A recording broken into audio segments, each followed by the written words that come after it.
Hello, my name's Toby Hadoke, and this is Happy Times and Places, a positively inclined Doctor Who episode commentary podcast in which a special guest has chosen a story and secretly picked their favourite things about it, and I have to watch, commentate along, and see if I can guess what those favourite things are.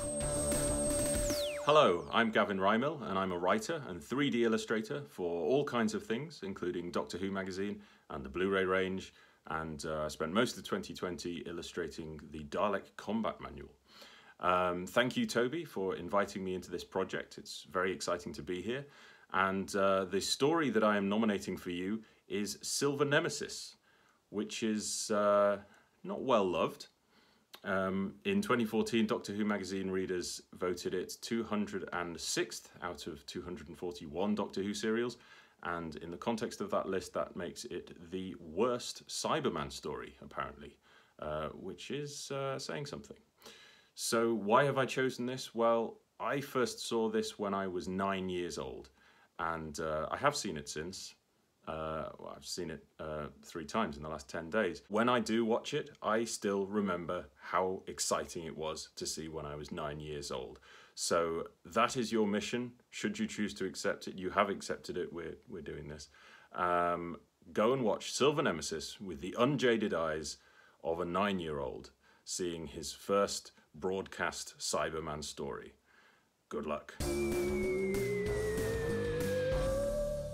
Well, hello everybody, and thank you to Gav, who is a very nice fellow and always good company, and I enjoy his dry sense of humour and his superb work that he's done on the history of the Dalek props, which you can find online on his website and in his podcast, but I'm sure there'll be time to plug both of those things. But he's a scholar of all things Dalek, although if you're only availing yourself of the audio version of this, which frankly might well be all that's possible, because if I do a video of this, it will be out some time after the audio, just because the audios are quicker and more digested.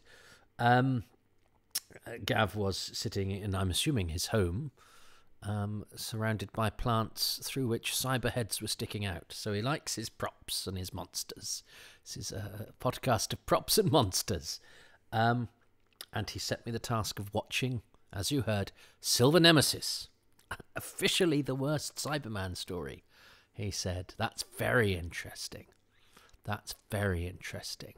Because, of course, it's the 25th anniversary story. As I record this, I've not long since done the 5 Doctors. In the space of 5 years, Doctor Who's anniversaries had gone from not that you'd want a multi-Doctor special again.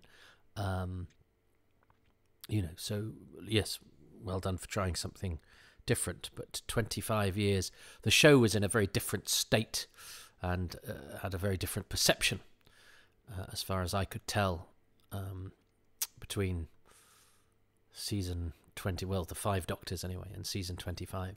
And certainly, while Gavin was watching through the eyes of an excited 9-year-old, I was watching through the eyes of a sort of jaded and angry 14-year-old. But as time has gone on, I was jaded and angry about Doctor Who in this period, really, but as time has gone on, I've come to love much of it. In fact, I'll be honest, the only story in season 25 that I have struggled to enjoy in recent years is, podcast listeners, this one. So, cards on the table. This might be tricky for me. So let's see if I can enjoy and celebrate. It was trailed by, there was a curious trailer that had a clip from the Web Planet on it, for Ian going, the Doctor's not getting through to them, to sort of say, yay, Doctor Who's 25 years and this is the story. I'm sure that's on the DVD. Anyway, let us watch how Doctor Who celebrated in 1988 its silver anniversary. I'm going to press play in 3, 2, 1.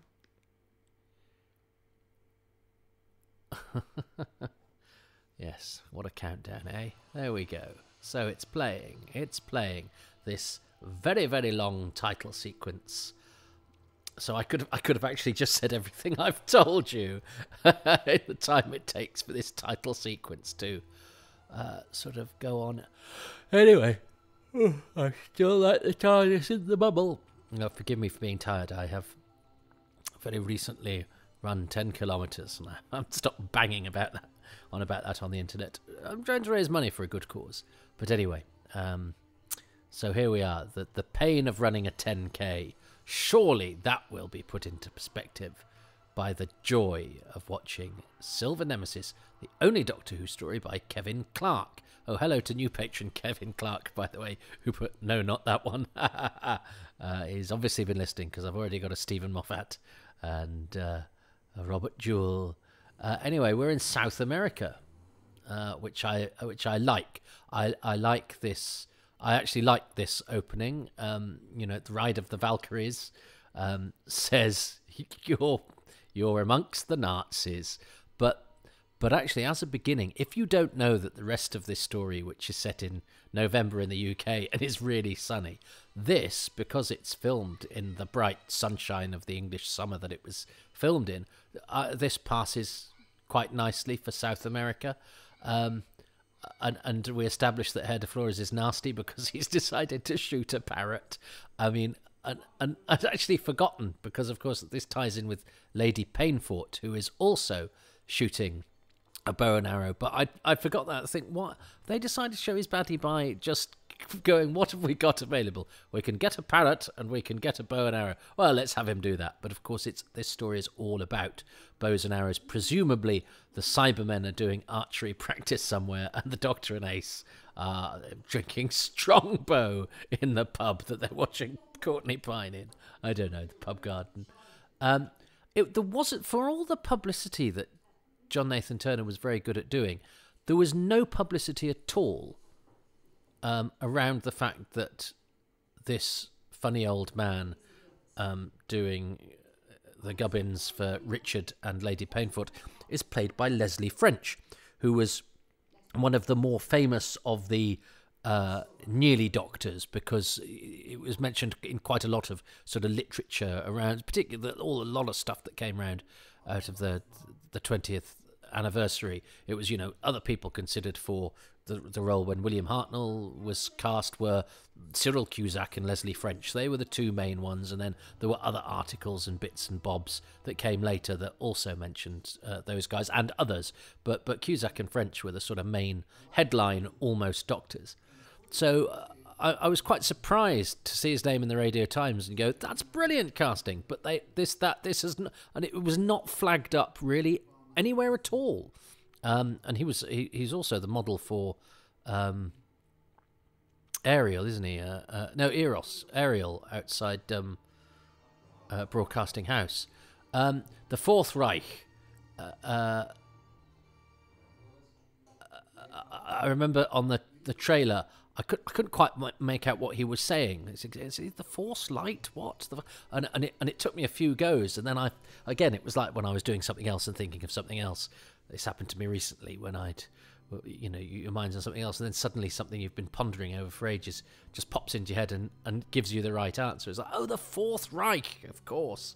I think Nazis are a great choice of villain. They feel quite sort of grown up for Doctor Who, because obviously they're villains from, fairly recent history. I know there are Nazis now, but you know what I mean. These are, World War II Nazis that are in films for grown-ups, and obviously part of a recent history that was tangible and not awful and horrible. I like the way Leslie French says the orbit is decaying, but of course that's actually a scientific term. An orbit decays, but he's saying it like it's really sad.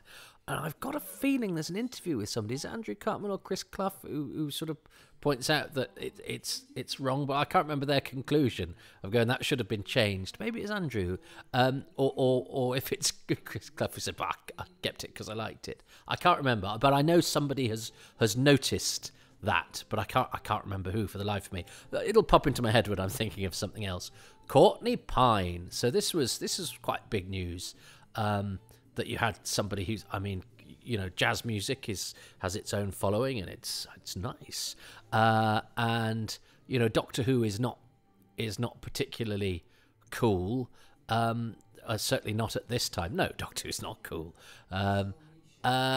But this felt quite nice because Courtney Pine was all over the place at this time. And I like the Doctor liking jazz. I'm not a muso at all. I don't know anything about music. But I appreciate it and I admire it. But I've got fairly eclectic tastes. There's something I quite like about the Daily Mirror being a Doctor. I don't know. It's not my newspaper, but I like the idea that I've got a newspaper. I sort of read everything, but I don't take the Mirror. But yes, isn't this a shame that this is supposed to be November and it's really sunny? And she's got, it's a tape, it's a cassette. I like the way he clicks his fingers. Yeah, I like. Yes, Courtney Pine has a lovely vibe about him.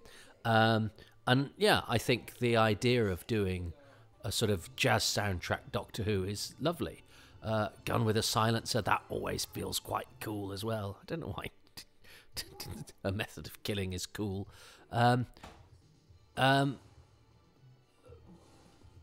Yeah, so I think the idea is here, because it looks like they've been shot. And these twins are Dave and Johnny Ould, who were, I mean, they were genuine.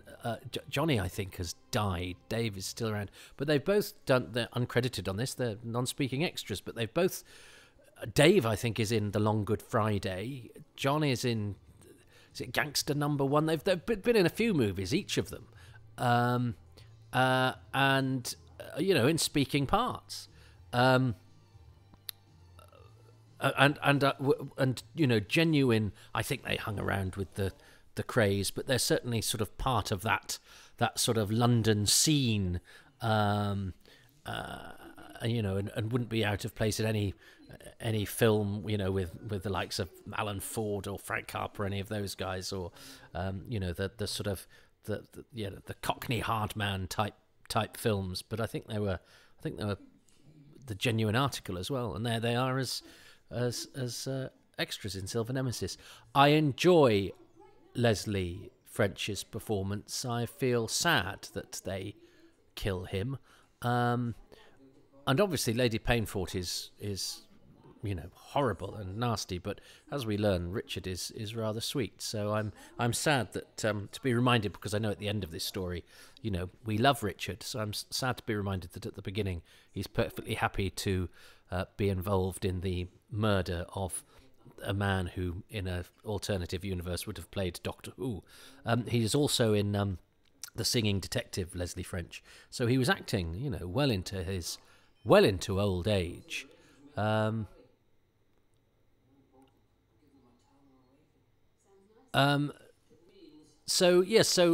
I know people have not liked the bit where the Doctor and Ace fall into the river because they go, hang on, weren't they shot? But I think it's quite clear. You see the bullet sort of bounce near them, and they've obviously had the presence of mind to go, let's pretend we've been killed and jump into the river.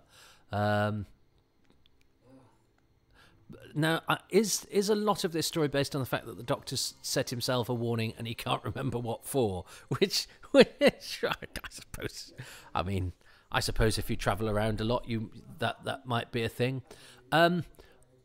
Fiona Walker here as Lady Painfort is interesting casting because she was Carla, the first Doctor Who villainess. It's stretching it a bit because she's only in a couple of episodes, but in The Keys of Marinus. So it's quite nice that she turned up for the 25th, and I think they could have squeezed her in somewhere in the 50th. If I'd been showrunner, I would have done, but perhaps that's why I'm not showrunner.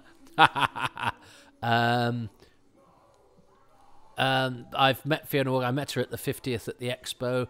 I think I might even have interviewed her on stage. She had her skirt on backwards. I can't remember why. I think she just noticed and went, oh, well, never mind. she's really nice, and she wrote me a letter once as well. She's very nice and happy to be associated with Doctor Who, married to the late Herbert Wise, who directed I, Claudius, and is therefore the mother of the actress Susanna Wise. And she pops up in a lot of Herbie Wise's stuff. I saw her in The Woman in Black the other day. She's had a very, very good career, although when I talked to her, I think she'd just done a psychology degree. So, I mean, it's yeah. Parts for actresses are tricky at the best of time. It's an oversubscribed profession, but I think particularly when you get older, and that's. It's not like doing a degree as a come down from the acting profession. It's a great achievement, but just obviously in terms of when talking about Doctor Who things, I've got a feeling they offered the part to Sarah Bedell. I think they offered the Rani to Sarah Bedell as well, because Anthony Ainley once told an anecdote about how he was supposed to be getting a companion played by Sarah Bedell, and he turned up and it was, an amoral time vixen played by Kate O'Mara. So Nathan Turner obviously liked Sarah Bedell, who's still around. A friend of mine did cabaret with her a few years ago. But interesting how they tried to get her a couple of times, obviously, because I know she was offered Lady Painfort too.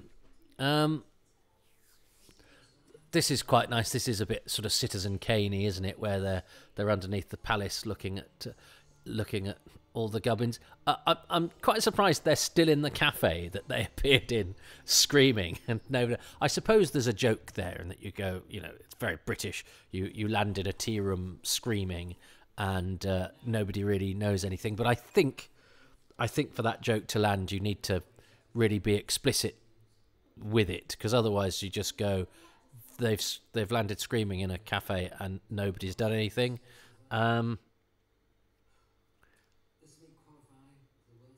I think that was on a trailer, wasn't it? And that's a lovely bit. This sad planet. Oh, fezzes are cool. Ace has got a fez on. I'm surprised there wasn't some sort of retconning with that in the Moffat era, where you got Clara in a scene with Ace with a fez going, hello.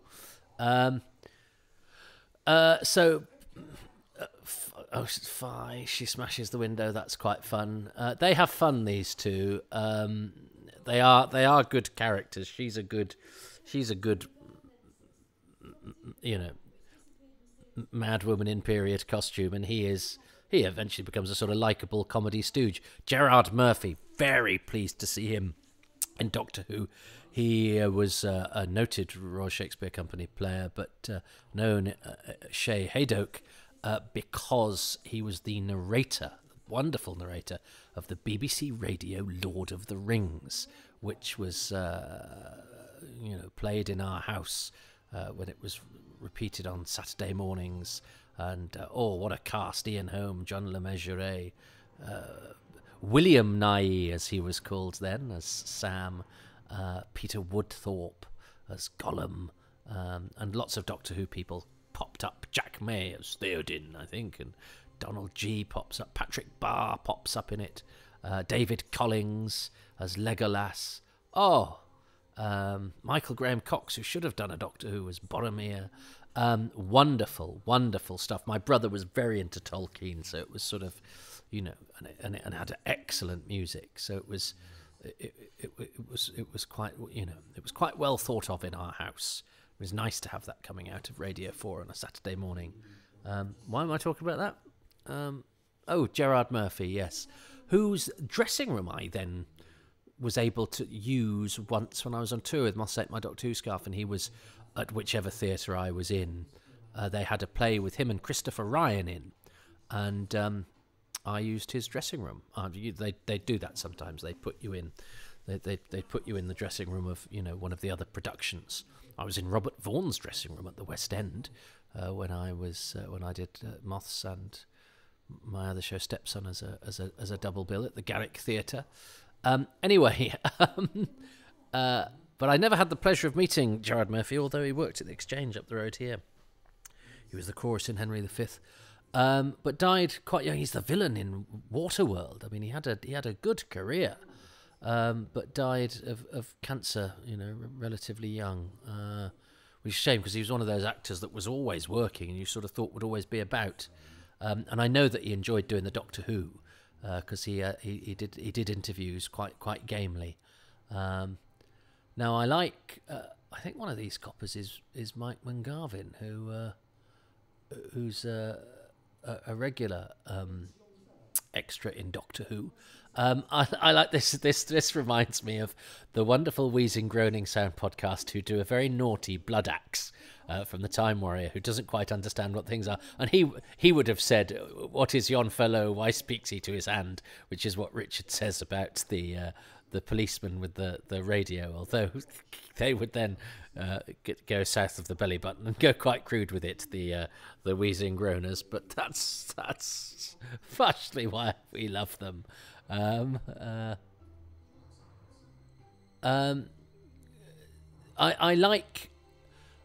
like having policemen investigating things, modern day, because there's something about the sort of traditional copper's uniform when juxtaposed with some crazy alien thing. I like all of that in Doctor Who, taking very British, whether it be a uniform, whether it be a something like a police box or a particular brand of car or whatever, and contrasting it with something weird and unusual. It's Doctor Who's invasion, if you like, of the ordinary world, that to me is what makes it so special, contrasting our sort of humdum everyday stuff with something deadly and awful. So yeah, the policeman. Now, one of the policemen, I seem to recall, that it's the one who's checking the engine. He sort of collapses before the smoke hits him. I always thought, this one. Look, he goes, yeah. He sort of. I do feel this scene could have been, I don't know, choreographed slightly better. I just feel the direction. And I know why Chris Clough was a sort of senior director at this point, because he'd done some good work on the earlier stories. But I do find there are some misses in the staging of quite a lot of the key scenes in this, or certainly felt that the last time I watched it. So I'm going to have to work hard to, as I say, accentuate the positive. Nice seeing a man in a Busby hat. Is that what they're called? The Queen's Guards. And of course, the tourists around Windsor Castle, or it's actually Arundel Castle with a stock shot of Windsor, isn't it? But let's not get into that. Include some Doctor Who types like Nicholas Courtney and Andrew Morgan and Fiona Cumming, and I think that's rather fun. But we don't actually see them, so you don't know. Obviously, that's quite difficult to judge, is that you don't have a whacking great close-up of them, because then it's too indulgent. But we could have done with a glimpse. And I remember John Nathan Turner saying that Jeanette Charles, who's the Queen double, really, she's the one in the Naked Gun film, and various other bits and bobs, was not used. This is a lady called Mary Reynolds.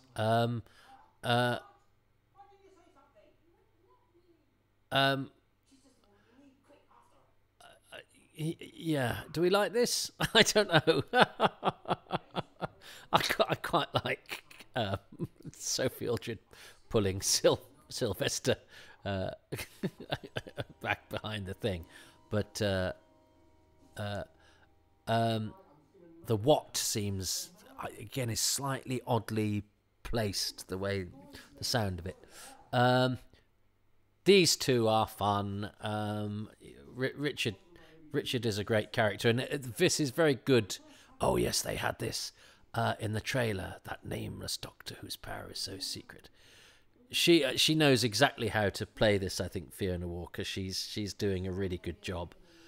And if you're to have a sort of character from Ye Olde Daisy, you want a ye olde Daisy. You need to get a premier Shakespearean actor, and that's exactly what they did by getting Gerard Murphy, who had been doing some great work at the Royal Shakespeare Company. He also played Mosca to the Volpone of Bernard Horsfall at the Birmingham.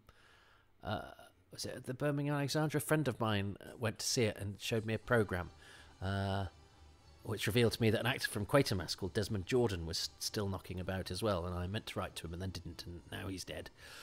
Well, now all three of those gentlemen are dead, but, that production was probably 30 years ago, but it was nice. At the time, it was nice that those actors from older stuff were working, and in terms of Murphy and Horsfall playing the lead roles. Volpone is a marvellous play. I played Volpone at university.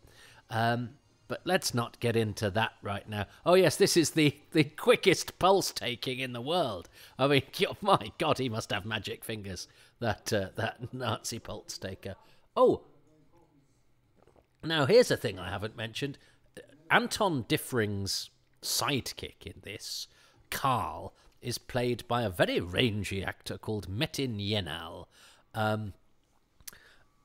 And in the Radio Times, of course, the cast is there, and it's an unusual name. I'm sure it's a perfectly usual name, maybe in Germany, but it's an unusual name to see on a cast list, and without one knowing much about the story at all, going, that's an unusual name, and it's also an anagram of me Ainley, and various other things that you could almost get an Anthony Ainley flavoured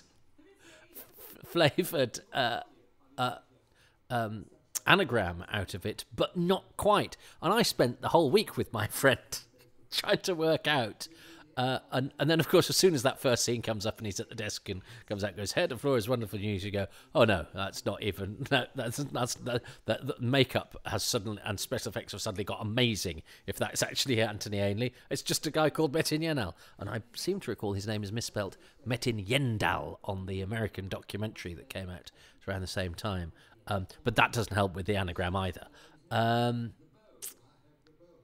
I remember my older friend Derek, who's a friend of the family, but who used to watch Doctor Who. I think largely because he knew I liked talking about it. Bless him. He was very impressed that Anton Diffring was in this, because Anton Diffring was, of course, famous, and he was one of those actors that when it was announced he was going to be in Doctor Who, I sort of nodded and went, "Oh yes, Anton Diffring, yes, very, oh yes."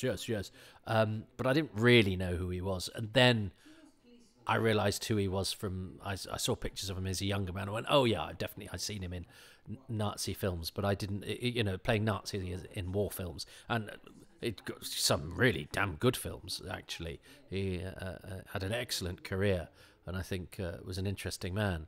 But he didn't. I don't think. Well, we know he didn't like Doctor Who much, did he? Silly Doctor Who. I've just come to watch Wimbledon. But I think it's. I think if you're going for an elderly Nazi, I know they asked Charles Gray, didn't they? And he said he'd do it if he didn't have to do a German accent. But I think it's a good call to have Diffring, even though he's clearly, I think he's struggling a bit through this. I'd never quite buy Ace's "they saved my life." No, basically they landed. They didn't go, "Hang on, Ace is about to be killed by the Germans, let's get in the way." It's just they just basically parked nearby, and the Nazis went, "Oh hello, that doesn't count as saving your life." And she sort of wangs on about it next week as well. I don't really buy that. So Anton Diffring, there we go, and Fiona Walker. Well, that sort of rattled along, because we missed the scene, didn't we, with the security guards. Poor old Martin Reed, who's done various bits and bobs. He had a whole scene where I think they got hypnotised, didn't they? But instead, it just looks like the Doctor's run away from security, and it's one of those frustrating things where you go, well, they've obviously had to do that for time, but you then spend the rest of the episode going, so what? They just walked away from security, really? So there's quite a lot going on. Oh, Ian Dow, he loved working with Sophie and Sylvester. He told me. Had lunch with him in Leicester Square, and Dorca. Oh gosh, and she's no longer with us, nor Ian. Goodness me. So that is the end of episode 1 of Silver Nemesis. I have to say, enjoyed watching it and talking through it. I'm so sorry. Much more than I just enjoyed just watching it last time I watched it. There's a lot vying for company. There's a lot vying for one's attention. I am going to choose, as my favourite thing, the not trumpeted enough and rather jolly appearance, even though he gets the meaning of decaying wrong. The performance of lovely Leslie French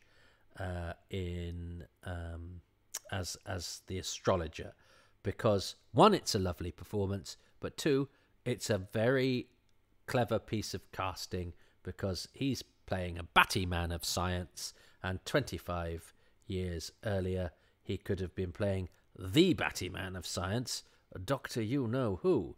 And so on the 25th anniversary, I thought that was a smart and enjoyable piece of casting. What's Gavin's favourite thing?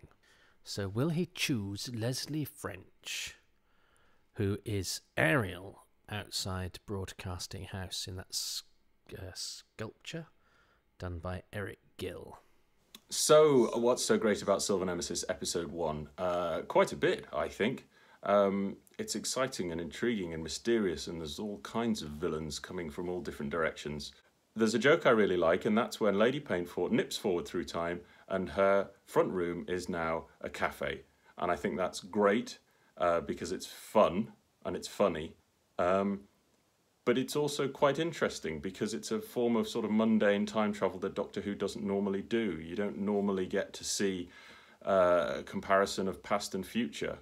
Normally, time travel is much more convoluted and consequential in the story. And she is able to do that thing that we all do when we look at old photos and go, oh, wow, it used to be like this, but she's doing it in reverse. I mean, they're having afternoon tea and they just sort of tap each other on the shoulder and go, goodness me, Phyllis, a woman's just appeared there.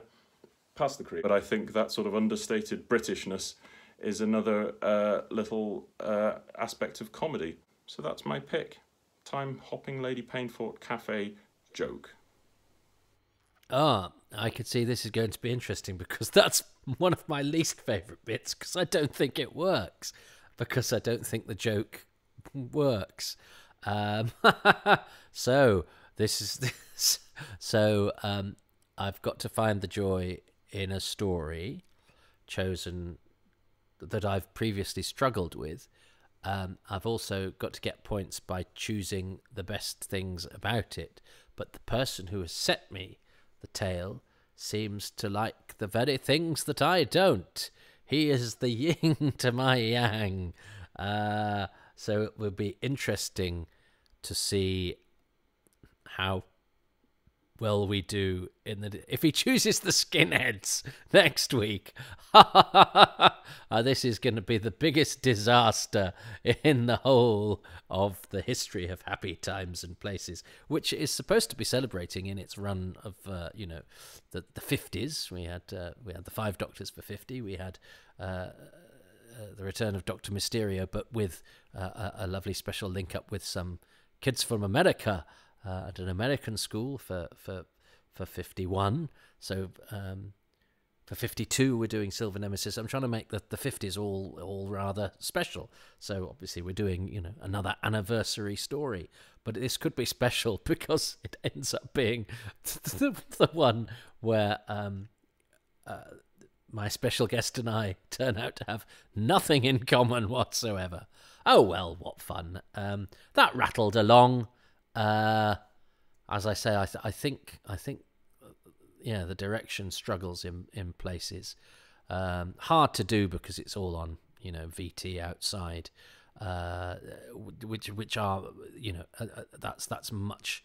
You've got much less control over everything. I mean, just lighting that stuff is really hard. So I can understand why some bits don't quite pull off. Cyber spaceship landing's pretty good. The Cybermen are very shiny. They look pretty good. As I say, I like the fact it's got Nazis those felt like grown up and special villains. Lady Painfort seems to have some kind of tie with the Doctor's past, so that helps to make the story feel special. So yeah, I think all of that seems pretty hopeful for the rest of the story. Just find the tone and perhaps some of the execution makes a little bit of a struggle in places, particularly that place that I didn't like that Gavin did. So yeah, well, tune in next week to hear Gavin say, "I loved those skinheads. They're the best thing in Doctor Who ever." but until then, I'm going to go and save somebody's life by pulling into a lay-by near where they're being threatened by some Nazis. Ta-ta.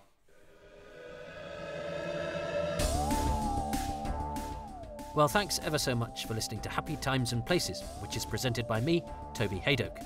My special guest is Gav Rymill, who can be found on Twitter at The Mind Robber, but also his brilliant research project at Dalek6388. So he's got 2 Twitter options there. I'm grateful to him and to the patrons who make these podcasts possible, and they include Ruben Herfindahl, Stephen Moffat, not that one, Peter Burns, Chris Phone, Peter Harness, that one, Ronald Hayden, Rob Leonard, Christopher Meredith, Richard Straw, Neil Tate, Nick Tedston, Tim Arding, David, Nigel Bromley, Jenny at Blue Box 99, Paul Carrington, Paul Cook, Richard Chalk, Peter Crocker, Rob Dawson, John Deere, Chris Dunford-Kelk, Paul Dunn, Jason Gorman, Siobhan Galichon, Chris Iam, Ian Key and Joe Llewellyn.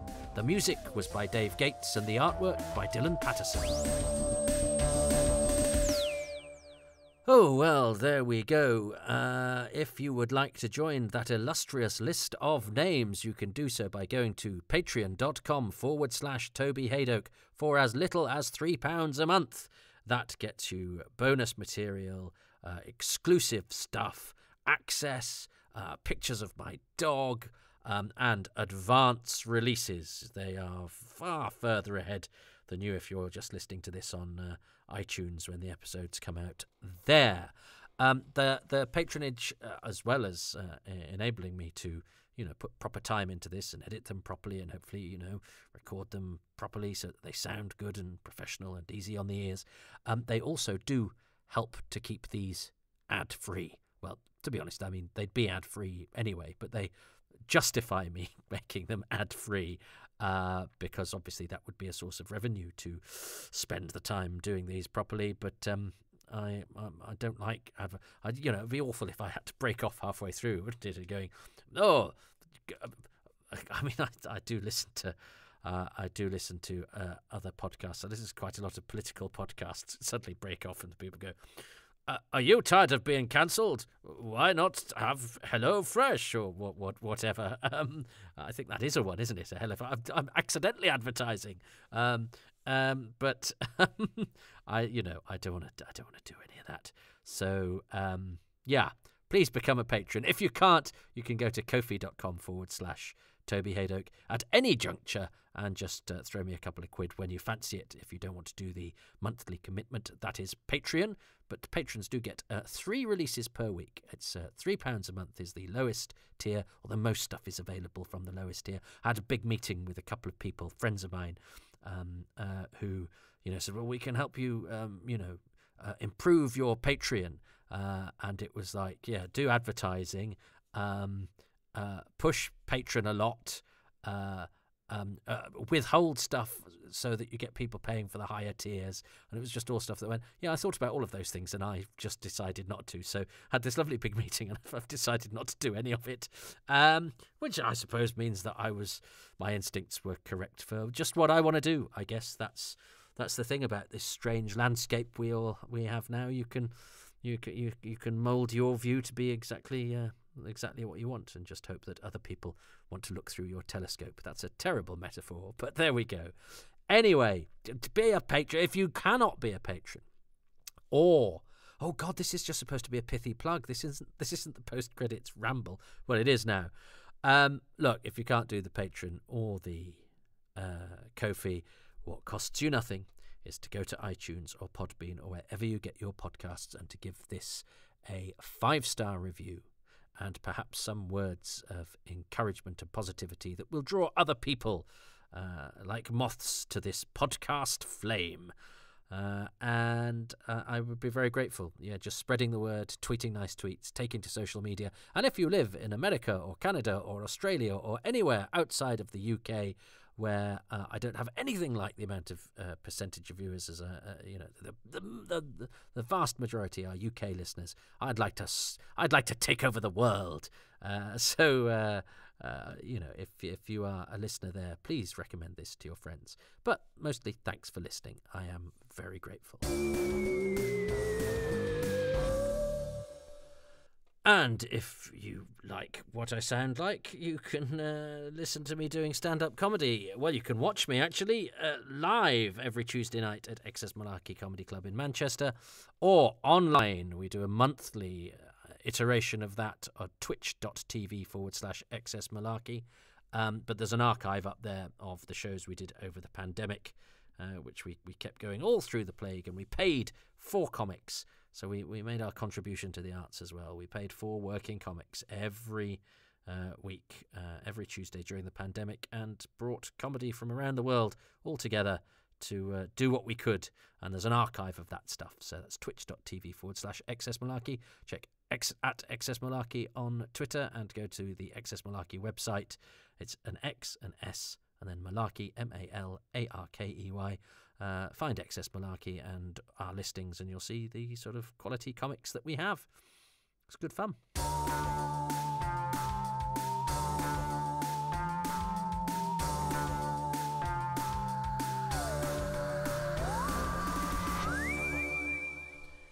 Well, I think I've already done plenty of waffle, so this post-credits waffle will be mercifully brief. I'm going to go, and I'm so tired, but I've got this one in the can because I'm doing this little bit of recording now at 2 minutes to 1 in the morning, because I've just had to do a pickup, little bit of linking commentary for a Doctor Who Blu-ray documentary.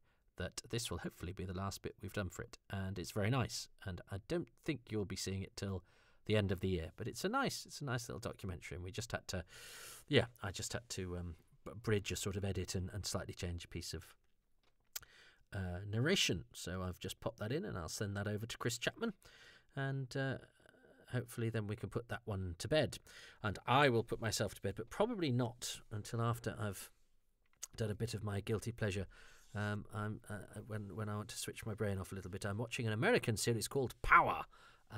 That the man who told me what to do in the gym, him and his mates always watched it and talked about it. So I thought, I'll dip in and see what that's about. It's fairly disposable. There's some, it's a bit clunky in places, but it's the plot keeps you interested. The characters keep you interested. There's the performances veer from the very good to the shockingly well. Yeah, I mean, it's just nice that somehow wayward performances aren't necessarily confined to the universe of Doctor Who in the olden days, shall we say. But anyway, so I'm going to go and do a bit of that. But thanks for being there. And I'm just tired. So, I'll stutter more than I usually do. Bye.